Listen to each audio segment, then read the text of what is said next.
another ripping guest today. He's a guy I've played with a couple of times in the past, and it's always been an absolute pleasure. One of the fittest blokes and strongest blokes I've played with, and also a really great guy. So thanks, Cobb, for joining me today, mate. Thanks, Dubs. You're going to make me blush with that introduction. That. Mate, we'll get right into it before we get too much blushing going on. Can you tell me about a time where you felt really vulnerable on the football pitch? Yeah, I mean, all the time, really. I mean, every game that you go into, there's always nerves, but probably the times where I felt most vulnerable was probably earlier on in my career, where I used to play in the Joeys in the under-17, the national team for Australia, and you're playing with a bunch of boys who are also young and then just starting off in their careers. And at the time, we were traveling quite a lot. We did World Cup qualifiers in Uzbekistan, and I probably remember the time where I felt most vulnerable was playing in I think it was a quarterfinal of the Asian Cup, and if we won that game, we went into it was a semi-final of the Asian Cup, and so we'd already qualified for the World Cup, but we obviously wanted to win that tournament, and we're playing against the hosts Uzbekistan, and I remember I was starting as a right winger. Believe it or not, I was a right winger back then, and I just remember because it was the home team we're playing against, so there were around 30,000 Uzbekistani people up in the crowd, in the audience. And I remember every time I was getting the ball, they were screaming and shouting. And it just seemed to be like it was only me that they were screaming and shouting at. And I just couldn't figure out why. And it kind of started to get to me. I didn't understand why they were screaming and shouting and like throwing stuff. But whenever the other players on my team were getting the ball, the same thing wasn't happening. And it was probably before I even realized a lot of the racism in football. I mean, it's obviously not so bad in Australia, and things have gotten better, but there are still parts of the world where it's a big problem, and you still do see it today. So yeah, I felt very very affected by that whole experience. Even during the game, I didn't want to get the ball. I wasn't calling for the ball. I wasn't playing my best type of football. And I remember getting dragged. I think it was at halftime or just after halftime. We ended up losing the game, and yeah, I remember just thinking how upset I was that I let other people make me upset. Yeah. Yeah, I guess you said that it really affected you. Could you share with me and everyone? I'm sure a lot of people haven't experienced what you've gone through, and I certainly haven't. And it's a really sad thing that people experience that, especially a young guy. Could you explain what the emotion was like when these things were just happening to you, and it was building and building? Yeah, well, it was very confusing because my experience of racism, or whatever you want to call it, up until that point was a lot more subtle. It was, going to a Greek club and they're only playing the Greek players, or someone coming and asking for your birth certificate because they didn't believe that you were under 12s or whatever. So, and then this really took it to the next level. So I didn't really understand how to deal with it. I actually didn't even speak to anyone about it. I didn't speak to my teammates, didn't speak to my coach. I didn't speak to anyone. I think it was only maybe a year or two later that I spoke to my parents, and then I spoke to a couple of my friends. But even then, we didn't probably go into the depth that was required for me to understand what actually happened, and then how to make sure that if I was in a situation that was similar like that in the future, how I was going to be able to adapt and still play my best football. Absolutely. Yeah. Well, I guess it is something that no young person should ever have to be subjected to. But right now we're seeing Black Lives Matter movements all around the world. And I guess I'm interested to hear what your thoughts are around that movement, and also what you felt seeing Australia being one where people are out in the streets protesting, and it seems to have really struck a chord with a lot of people. How do you feel seeing all these things happening in the world?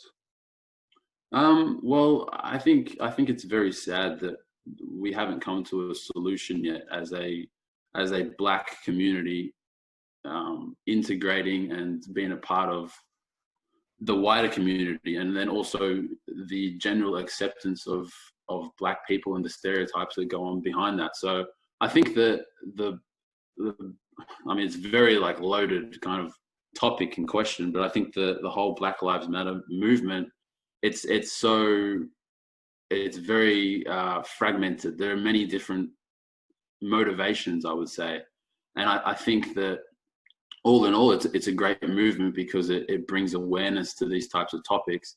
But there are also some negative parts to that as well, which I probably won't go into on this because I can talk about it for ages and ages.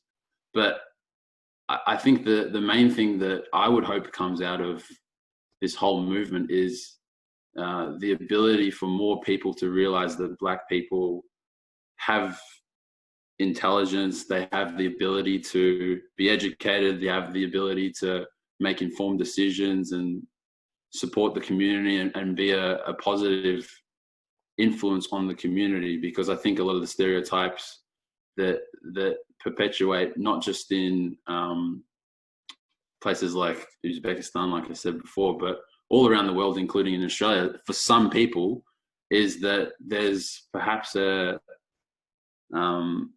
stereotype that Black people can't do certain things, and so you don't give them the opportunity to go ahead and do so. And then on the flip side of that as well is that there's a stereotype that that a Black person is probably doing something that they shouldn't be doing, when that's usually not the case. And I've been a victim of that. I don't like to use the word victim, but that kind of thing has happened to me. That it's not so much of a problem in Australia, but I had an incident a year ago where I was just driving, literally just driving on the street in my car, parked at a red light, and yeah, came to a stop. There's cars all around me. I'm with one of my friends, and this guy who was waiting for the tram just on the road took one look at me, and I kind of like locked eyes with him for a second, and then I just didn't think anything about it. And I was just looking forward, waiting for the lights to go green, and he starts hurling racial abuse at me, I guess you would say, using the N-word and stuff like that. And I just ignored it.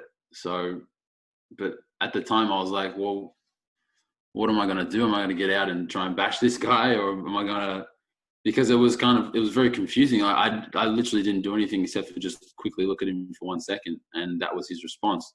And I thought, well, if I get out of the car, does he have a knife or a gun or something like that?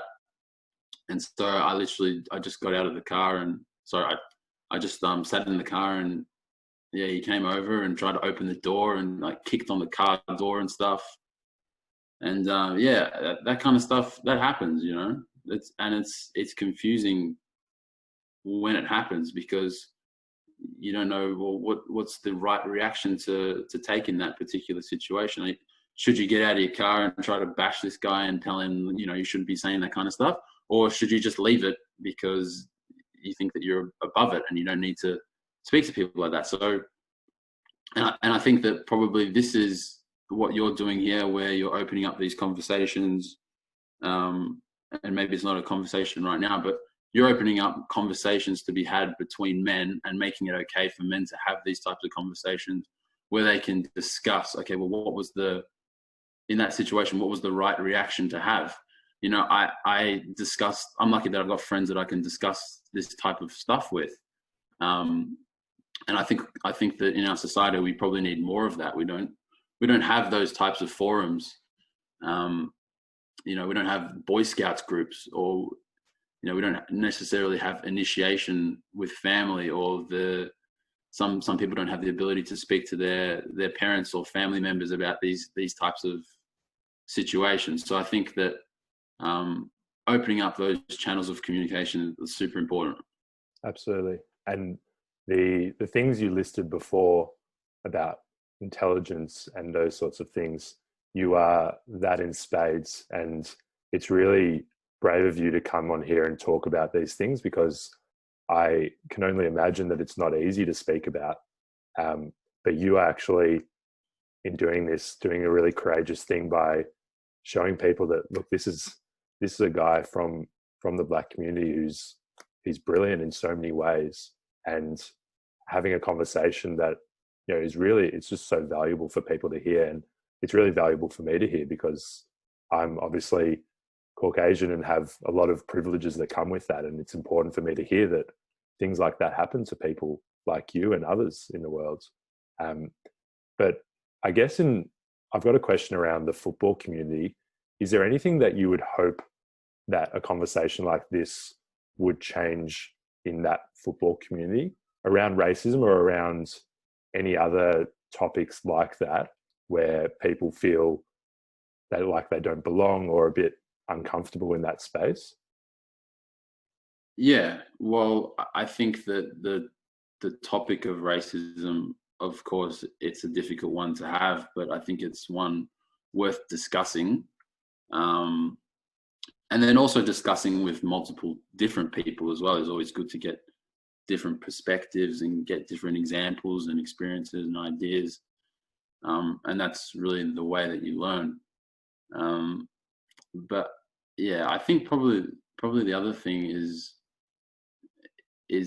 also within the football community, just opening up those channels to be able to have those types of discussions. And it doesn't have to be about things as crazy as racism. It can be, your day-to-day life and things that are going on in your life as well, because life is full of different types of suffering, whether it's racism, or it's, you're breaking up with your girlfriend, or you have some sort of physical or mental illness that you're having to deal with, or even if you don't, then one of your family members or your friends have to deal with. Those are all really difficult things to go through. And I think that it's often not possible for you to understand what's happening and to be able to work through those emotions by yourself. I do believe that there are things that are difficult enough that you need other people to be able to speak about. And even just in this conversation right now, just speaking to you about certain things, and we've had discussions before as well. As I'm speaking through these things, I'm learning about them as well. Like, I'm making connections between different experiences and things that I've seen or things that I've heard that I otherwise wouldn't be able to make without these types of conversations. Absolutely, mate. Well, I appreciate it so much that you have had the bravery to have this conversation with me, and it makes something like this really worthwhile. And I really admire you, not just for this conversation, but as a person all round. And mate, thanks so much for coming on today. I really, really appreciate it. No, I appreciate it, Darby. I think it's great that you're opening up this type of initiative. I just hope that that people can find a way that they can open up and talk to others about certain issues that they're having in their life, just because things might be difficult in a person's life, and a person may not be able to take responsibility for certain things because it's too much of a burden to carry at that particular time. Doesn't necessarily make the person weak. It just means that they have to have support, and everyone needs support to get through life.